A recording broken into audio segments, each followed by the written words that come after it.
Mini pumpkin creme brulee is one of the best desserts I have ever made. And even though it looks pretty fancy, it's actually super easy. And in this video, I'm gonna share some tips and tricks with you to make it even easier. I'm gonna go over some different ways to brulee for home cooks, because no, you don't need a blowtorch to make creme brulee at home.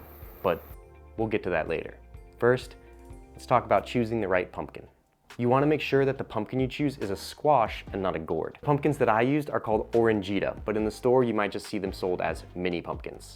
They look like this, but without the googly eyes.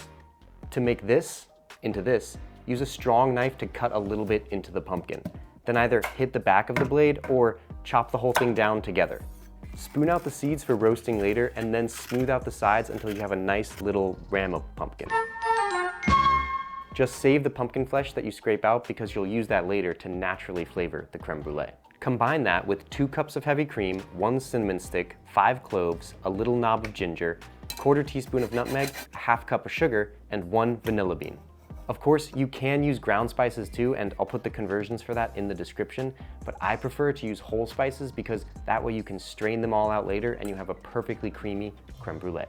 The one exception here is the vanilla bean. You're gonna strain out the pod, so go ahead and throw that in, but the seeds are gonna end up as little black dots in the creme brulee. I don't know how and I don't know why, but somehow this makes it taste better to me, so that's why I prefer the vanilla beans. Otherwise, you can just use a teaspoon of vanilla extract. Your creme brulee is just gonna look a little bit more like vanilla pudding. Not necessarily a bad thing, but just different. Stir everything together on a low heat to dissolve the sugar, and then once it just begins to simmer, pull it off and strain out the solids. Now, time for a little warning. For a thick, smooth, custardy creme brulee, air bubbles are the enemy. They hide inside until you heat them up, and then they mess up the eventual texture or even the surface of the creme brulee. To avoid this, mix together 5 egg yolks with a spoon, not a whisk or a fork. Then temper the eggs with the cream while it's still warm. Temper is just chef for heat the eggs up gradually so they don't cook and become scrambled eggs. Once everything is mixed together, you're gonna strain it again on the way into the rama pumpkins to remove any large air bubbles that snuck in while you were stirring. Fill each pumpkin as much as you can inside of a baking dish or a casserole tray so that you can put all the pumpkins into a water bath about halfway up the sides. This is gonna regulate the temperature around the pumpkins and add some moisture to the whole system as they cook at 225 F or 110 C. My oven took between 1.5 and 2 hours, but really this depends on your oven, it depends on the pumpkins. There's a lot of things at play, so what you're looking for is a jiggly but not splashy custard.